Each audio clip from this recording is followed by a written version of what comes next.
Yes, thank you, DPC Studio. It's Anna here from Bible TV, and I'm here today to meet with a man called Moses. He should be around here. If not, oh. Shalom, Anna. Great to be here. Hi, Moses. It's great to see you. Now, Moses, you claim to know the Lord, and you claim that it changed your whole life knowing the Lord. So, how was it that you came to know the Lord? Well, Anna, I actually wrote it all down in a book called Exodus about 3,500 years ago. And being someone from Bible TV, you would have read that, wouldn't you? Oh, look, I definitely have. I have, because I do love the Bible. And Exodus is in the Old Testament, like the old part of the Old Testament. So maybe you could just refresh my memory. Ah, I see. Well, you remember when the Lord appeared to me in the burning bush? I do, actually. Here's another Bible I've got here. Looks something like that. Is that you? That's me right there in the burning bush. And this is actually what happened. The angel of the Lord appeared in flames of fire to me. And the Lord called to me, Moses, Moses. But I was afraid and hid my face from God.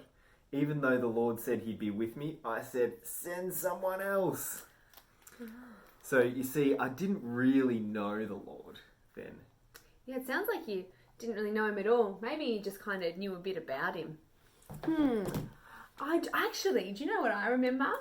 I remember that I got to see a Minecraft representation of that story, actually. Oh, is that the Ken Dog 81 version? Yeah, that was so good.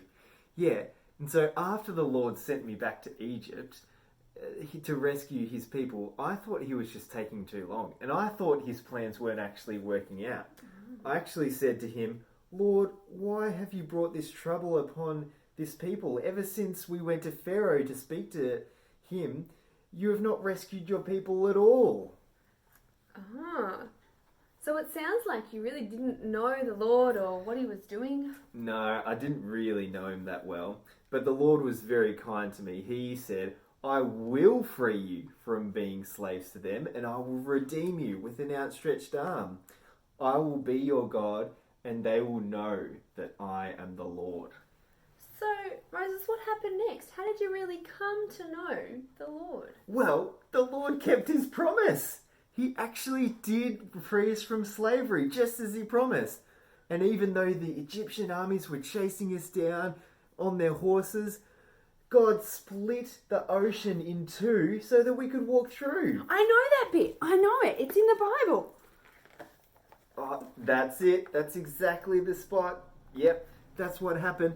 And just in time, he closed over the waters so that our enemies couldn't chase us down. I mean, you just wouldn't read about it. I mean, you would read about it if you sort of read the book. Yeah. In Exodus, yeah. So, what you seem to be telling me is that you really came to know the Lord when you saw that he keeps his promises. Yep. That's how I came to know that the Lord is compassionate and gracious and slow to anger and abounding in steadfast love and faithfulness. He really is a good God, you know. You know, Moses, are you talking about the Lord being slow to anger, compassionate and loving? That sounds like Jesus. He's in the Bible too. He looks, well, in this Bible, he looks a bit like this.